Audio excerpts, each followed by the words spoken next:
Win a Pageant, Episode 13. Every individual pageant contestant has a unique set of strengths that set her apart from the competition. All you need is a clear path to help you discover your strengths to win on stage and in life.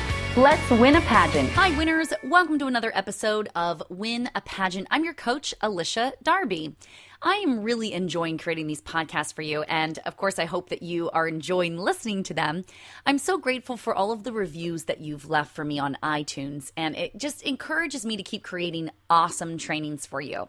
I wanted to share with you one of them that I particularly loved. This review comes from Tiffany Janelle. She is one of our newest members of Win a Pageant community, and she wrote, "Ever since I met Alycia, my life has improved in so many ways. Her coaching and inspiration has helped me in all aspects of pageantry as well as in life itself. I'm so glad that I can now listen to these podcasts as well." Tiffany, thank you so much for your super sweet words, and I'm so glad that my training are helping you not just in pageantry, but also in life, because that's truly a mission that I have for all of these podcasts and for everyone listening. So if you're listening and you would love to leave me a review, I would super appreciate it. You can do that at winapageant.com/iTunes. It is really simple to do, but it makes a really huge impact. So I would absolutely appreciate it. Okay, let's go ahead and jump into episode lucky number 13. Today I'm going to train you to avoid some really common mistakes that pageant winners make during their reign, particularly if it's your very first pageant. Now, when you first win a pageant, it is exhilarating, it's spectacular, overwhelming, and absolutely exhausting. Everyone is excited and wants to share in your joy. People see you as a very powerful entity, and in fact, as we've heard in previous episodes, or if you've ever watched Spider-Man, you know that with great power comes great responsibility. 1 year zips right by very quickly, and you have to be prepared to make fast decisions and make the most beneficial impact without doing any harm. Okay, that's a lot of work. It is not easy. However, I do have some very specific cautions that I believe will help you to avoid some of the mistakes that I've made over the years as a title holder. The first one is very important, and hopefully it's something that your parents are teaching you. And this is, don't sign anything without reading it. Contracts are usually written in the favor of the person writing them. So you should always be given at least 48 hours to review any formal contracts or written agreements. Contracts really should be reviewed by a lawyer so that you fully understand what you're signing into. A lot of directors sometimes don't even know the legal ramifications of the contracts that they're having you sign, especially if it comes from, an outside entity or if they've bought into the franchise rather than developed it themselves. So be sure that you have it professionally reviewed. Now that goes really for anything that you do during your year, especially media appearances. Just read everything. I once actually walked out of a reality TV show audition when I was in college. It was for So You Think You Can Dance. And it was the very first season. I walked out because the contract that they wanted me to sign, they gave to me right before the audition. And it actually had the words in it, "forever and throughout the universe." It actually said that. During my time as a fitness model and working in media in Los Angeles, I learned you do not want to sign anything unless you fully understand what it is, because you don't want people using your likeness and your name in advertisements or other things that you don't want to be a part of. So anyway, just make sure you read everything. Okay, the second piece of advice I have for you is don't shut down your learning sponge. When you're brand new at something and you're excited about it, you really can be a sponge where you just want to soak up everything. You're just learning from left and right, and you're listening to people's advice and you're researching everything. Don't let that shut down after you win.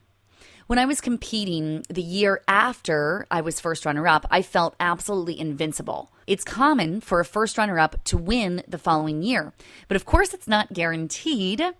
I kind of learned that the hard way. I didn't see myself as an underdog. I got everything in line, and actually I really did feel very great about my performance. But in hindsight, I think I was approaching the year with a full teacup that had no more room for any additional knowledge. So I would have been able to grow much more if I would have continued to seek out the guidance and learning that I had in the years prior. That leads me to my third piece of advice, which is don't stop doing what you did to get what you got. Now, that could be a whole variety of things, whether it's the coaching that got you through your step one, maybe it's the social media posting, your level of frequency. It could be the networking that you did or the learning that took place. Whatever it is that you did to get what you got, you've got to continue to do that to maintain it. When you win a pageant based on the qualities that you have and the actions that you've taken, then that is the expectation for your year. People will, of course, be disappointed if you don't come through with those promises. It's the same as you would imagine in political campaigning. When someone's running for president, we're disappointed when they don't follow through with all of their promises. So the same is true. In order to keep your reputation strong and to keep people trusting you, continue to do the good works as a title holder that you did while you were competing for that coveted title. So my biggest piece of advice is do not stop doing what you did to get what you got. Keep going. My fourth piece of advice for you is don't take everyone's advice.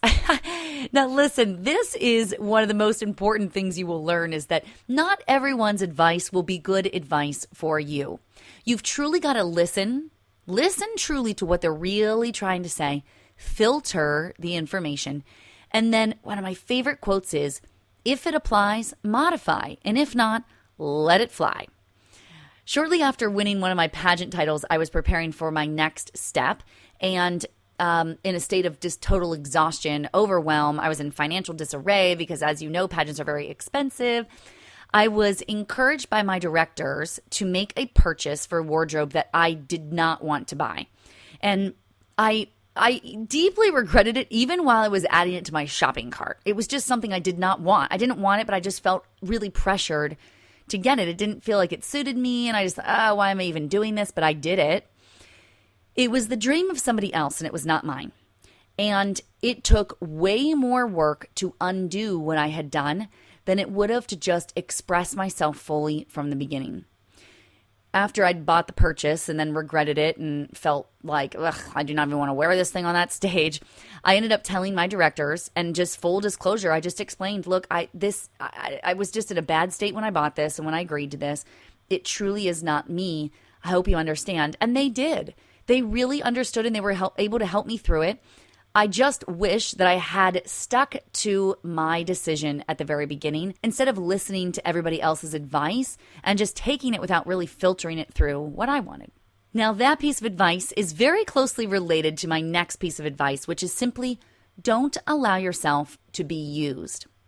You really need to draw your line in the sand on your values, your morals, and your desires, because you're going to have people pulling you in directions that you never expected. If you've got a moral compass and a set of core values to guide you, then your decisions will become easier and those around you won't be able to question it. A friend of mine is a former state title holder, and during her year, she was invited by the state director to attend a Christmas party at the director's home over the Christmas season. Now, during that time, this girl also usually would spend time with her own family for Christmas, but the director insisted that she be present at her Christmas party at her home. Well, it turned out that the Christmas party was the state director's family Christmas party. It really wasn't an official function. It was more just the director having interest in having the state title holder at her own house. And so this title holder ended up missing out on Christmas with her own family because she was being pulled in the direction of this director. Now, it's possible that the director, in fact, it's highly likely that the director really just wanted her around and was just inviting her to her family party. But because the state title holder didn't draw a line in the sand of her own values, it was difficult for her to stand up for herself and say, hey, look, that's Christmas. If it's not an official appearance, then I would prefer to spend the time with my family. When in doubt, go with your first pit of stomach gut reaction. That's usually what you can trust the most. So if you're being asked to wear a gown that you don't want to wear or go somewhere that you just don't feel comfortable going, if it's against your better judgment, just simply don't do it. My next piece of advice is don't take anything for granted. If you've got a sponsor, no matter how large or small, use their product, use their services, and be really gracious to them as a generous donor, because that's what they are. It honestly took me until graduate school to learn the very important lesson of thanking sponsors. My supervisor in graduate school was the vice president, and he spoke at every event that the institution held. And each time that he did, he would give credit to everyone that had part in the event, from the production, from the idea creation, from those that participated, all the way down to the peon grad school students like myself. Because I noticed how much people appreciated that they were being appreciated, I was really able to pick up on the value that this brought to the experience of everyone involved. And so I tried it out for myself. In front of a large crowd, I thanked a sponsor that had donated something to me many, many months prior. And after the event, they approached me and said how grateful they were for that shout out, because it was really an opportunity for me from a powered position to honor someone like that and to show them that I didn't take their donation, whether large or small, for granted. My last piece of advice is don't forget that the prize is in the process. The crown itself is a lovely little thing, but it is not the prize that you are winning. You are winning the process of serving as a title holder. Of course, winning a pageant is an amazing experience, but really the reason that it's so coveted is because of the process that you get to enjoy after the crown is on your head. This is where you get to meet so many people and you get to really network and promote your platform and promote yourself. 1 year goes by so quickly that it's important to enjoy the process every single step of the way. So don't allow yourself to get caught up in just winning the crown, but really realize that the prize is in the process. Because that, ladies, is how you win a pageant. Thank you so much for joining me today, and I will see you next time. To learn more and to get valuable resources to help you win, visit winapageant.com. Hey there, I'm Alycia Darby, and I just want to say thank you so much for watching that last video. If you totally loved it and got something from it, would you just click subscribe right here to subscribe to our YouTube channel? Hey, I am here for you, and I've got so many more trainings and videos for you. In fact, this one would be a really great one to watch next. Or if that topic doesn't interest you, then try this one. It's my most recent video training. So I think both of these would be really great for you. Thank you again so much for subscribing. I am honored to be your coach. I'll see you again soon.